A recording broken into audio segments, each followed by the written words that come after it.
Hey there mga my loves, Leo! Thank you so much for always being here with me in this channel, babe. So bago natin simulan ang ating reading for you guys, reminders muna na hindi to for everybody. So just pick up the messages you think are for you. At wala tayong gender here, babae, lalaki, LGBT cross-watchers. You can flip roles if you want. And of course, at the end of the day, meron at meron kayong free will. Malaya kayong gamitin yan. Syempre naman. So yun nga mga babes, na meron tayong other channels kung hindi mo pa knows, no? Pwede rin kayong tumambay sa mga yan. Ang mga links ay nasa description box. So yeah, ang content natin for today, no, is we're gonna take a look at only one, energy.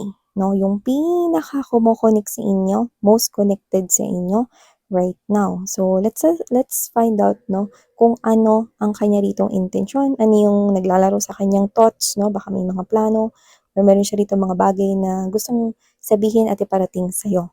No, kung sino yung pinaka kumukonek sa inyo. Yan. So what's we're gonna find out? Ang intention niya, Leo. Spirits and angel guides, Archangel Michael, thank you so much for being present here in this reading. This is for my lovely Leo people. Can you please show me the reason why this most connected energy ay kumukonek kay Leo? Ano pong intention niya? Who is this most connected energy? Ano yung nasa thoughts niya? Ano yung desire niya to say to Leo? Spirits, can you please show me? Leo.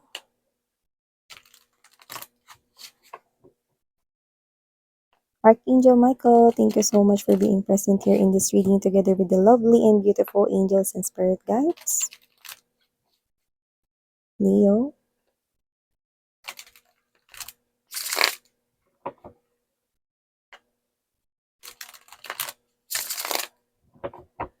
Okay, Leo, let's go ahead and check this messages from this most connected energy sa'yo.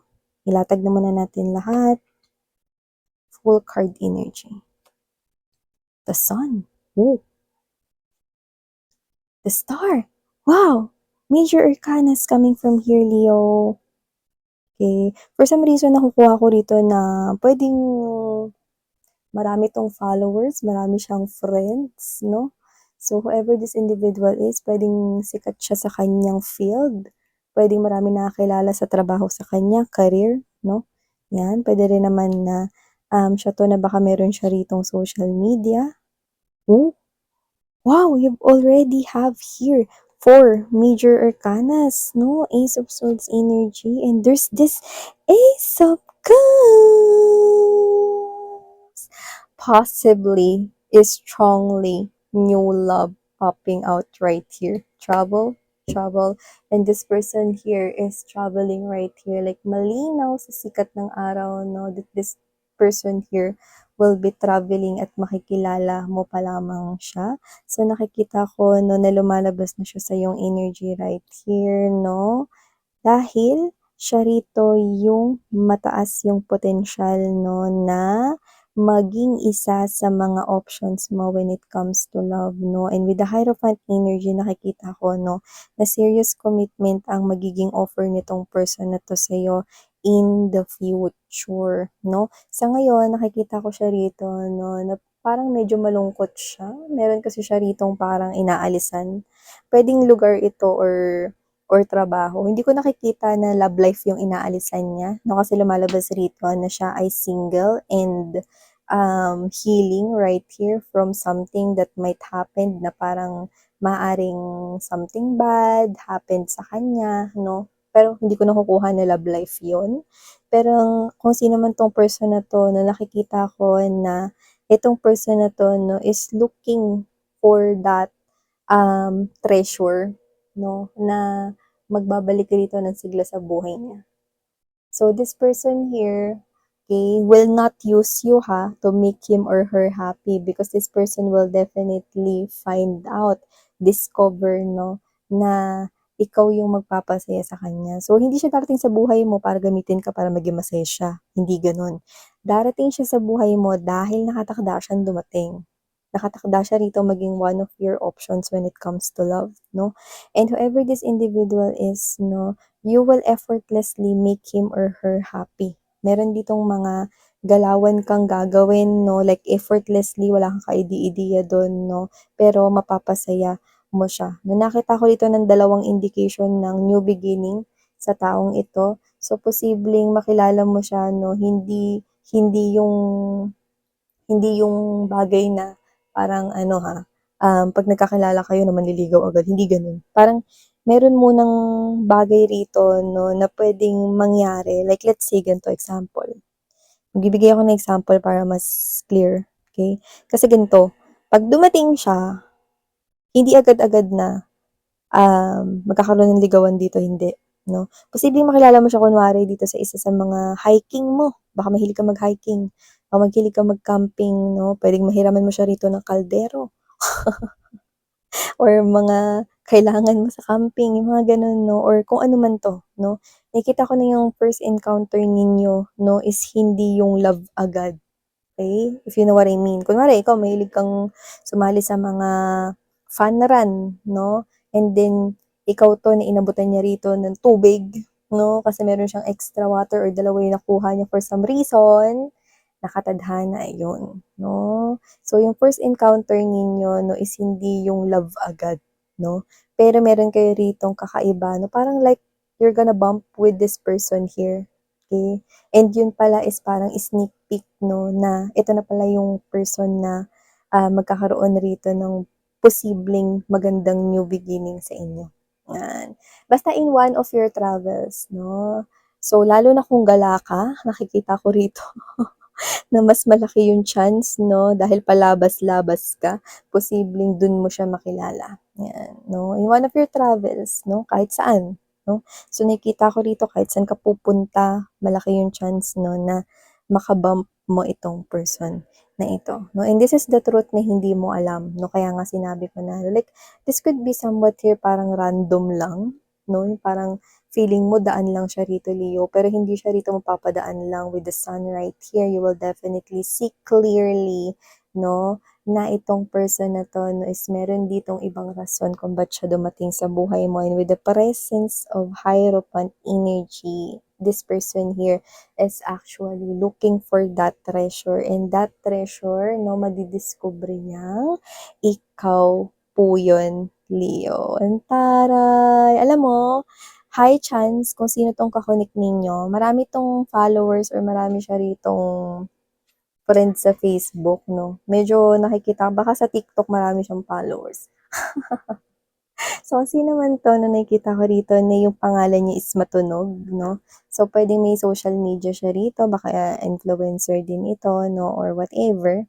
Puwede rin naman na wala siya ritong social media 'no, na mga followers 'no, at fans, pero posibleng kilala siya. Like matunog yung pangalan niya na yung parang, si ano, oo kilala ko yun, punta ka lang dun sa second floor." 'Yan 'no, may gano'n, eh, 'di ba?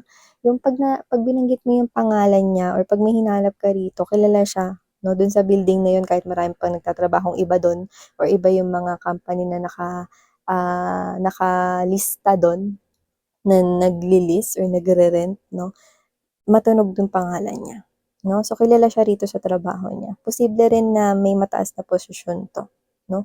At nakikita ko rito na hindi naman siya gala, pero nakikita ko rito na gusto niya rito as much as possible 'no, na parang mas maraming mapuntahan 'no, in this lifetime. Gusto niya marami siya ritong mapuntahan na mga lugar, makapagbakasyon 'no. So kung, this is a call for work na yung trabaho niya is puwedeng, papunta-punta ng ibang lugar 'no, this person will make sure na either makakuha siya ng souvenir from that place or makapasyal siya 'no, kahit na parang saglit lang 'no, like one day 'no, this person will allot a time na makapasyal bago siya umuwi 'no, sa sarili niyang house rito 'no. So yun nakikita ko coming from this person here. So yeah, this is person, here 'no, na nakikita ko rito na ngayon medyo sad siya kasi meron rito nakikita ko na nag-e-end dito 'no. So, kung ano man yung nawala sa kanya rito, nakita ko rito na parang medyo ikinalungkot niya yun, pero hindi talaga love life yung nakukuha ko ron. So, baka meron ritong nawala sa life niya, posibleng tao yun, puwedeng isa sa mga mahal niya sa life 'no, or yung iba naman baka malungkot kasi kailangan niya ritong umalis at lumipat ng ibang trabaho or ibang tirahan, yung mga gano'n ba. May mga rason kasi 'no at alam kong malalaman niyo rin 'yan 'no, lalo na pagka nagkakilala na kayo. Kasi with this person here, Ace of Swords right here, Ace of Cups, this person here ang gusto niya mag-prevail 'no, sa love life ay ang pagiging totoo at pagiging honest. So, ibig lamang sabihin nito na kapag naging kayo na wala siyang itatago rito 'no, at kung pipiliin mo siya makakasigurado ka 'no na sasabihin niya lang sa'yo rito kung ano yung totoo 'no.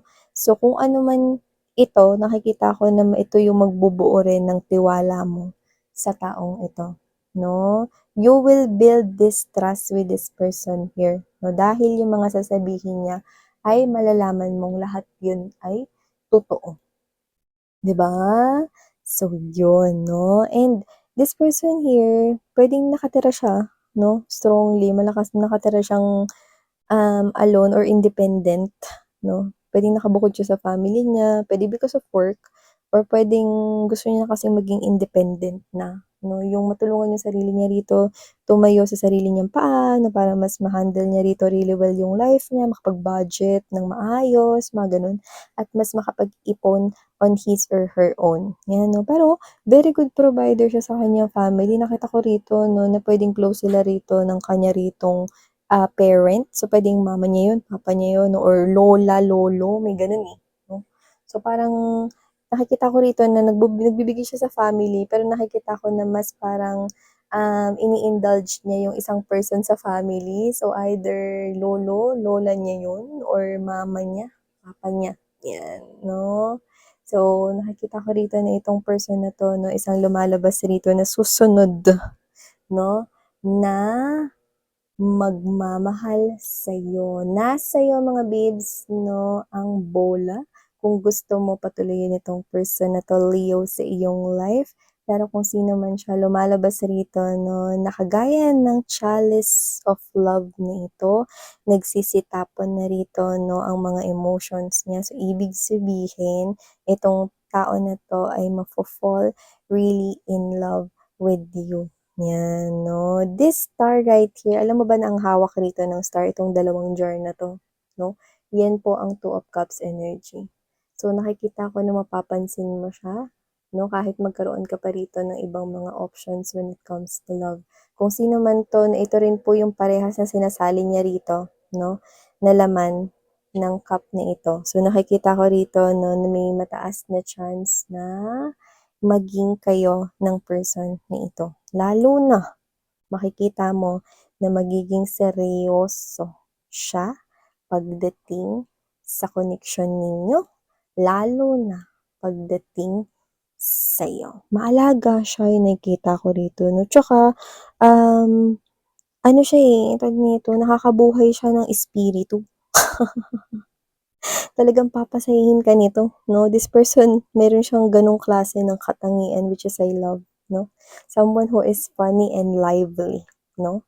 Wow! So claim this beautiful message right here, Scorpio. This is amazing here for you guys. So claim this message right here and thank you so much for your time. Please do check out other channels. Ang mga links ay nasa description box. Sana ngayon, love and light, annyeong.